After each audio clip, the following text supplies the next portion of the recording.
తాకట్లో ఉన్న మీ బంగారాన్ని విడిపించి ఆ రోజు ఆన్లైన్ రేటుకి కొంటాం. Sharma gold company.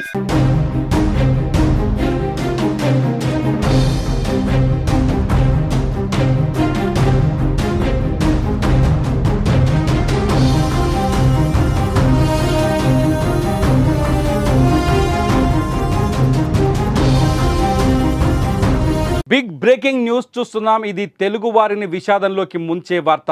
పాకిస్తాన్ కాల్పుల్లో తెలుగు జవాన్ వీర మరణం పొందాడు. పాక్ కాల్పులను ధైర్యంతో ఎదుర్కొనే క్రమంలో దేశం కోసం ప్రాణాలర్పించాడు.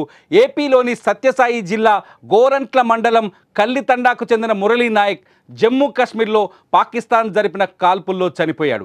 శనివారం స్వగ్రామానికి వీర జవాన్ పార్థివ దేహం రానున్నట్టు తెలుస్తోంది. వీర జవాన్ మురళీ నాయక్ సోమందేపల్లి మండలం నాగనాయని చెరువు తండాలో పెరిగాడు. సోమందేపల్లిలోని విజ్ఞాన్ స్కూల్లో చదివాడు. జవాన్ మృతితో ఆయన కుటుంబ సభ్యులు కన్నీరు మున్నీరుగా విలపిస్తున్నారు. దీంతో స్వగ్రామం కల్లితండాలో విషాద ఛాయలు అలుముకున్నాయి.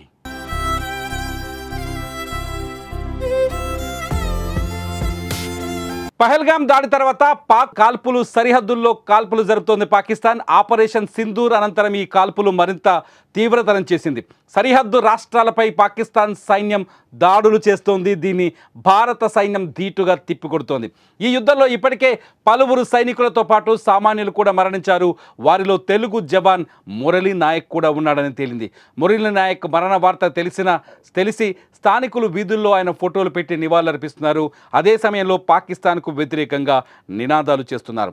మురళీ నాయక్ మృతి పట్ల ఆంధ్రప్రదేశ్ ముఖ్యమంత్రి నారా చంద్రబాబు నాయుడు సంతాపం తెలియజేశారు.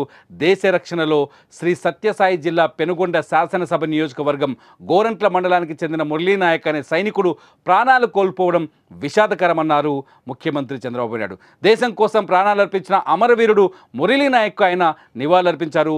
ఆయన కుటుంబ సభ్యులకు ప్రగాఢ సానుభూతిని తెలియజేస్తున్నానంటూ చంద్రబాబు నాయుడు ట్వీట్ చేశారు.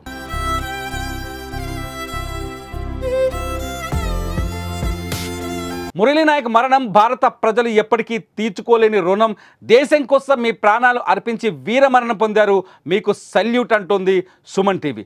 మురళీ నాయక్ లాంటి వీరులకు ఆ వీరులని ఈ దేశానికి అందించిన వారి తల్లిదండ్రులకు మనం కూడా సానుభూతి తెలియజేయాల్సిన అవసరం ఉంది. వారికి ధైర్యాన్ని చెప్పాల్సిన అవసరం ఉంది. మీరేమంటారు? మీ అభిప్రాయాన్ని ఈ వీడియో కింద కామెంట్ చేయండి. చూస్తూనే ఉండండి సుమన్ టీవీ.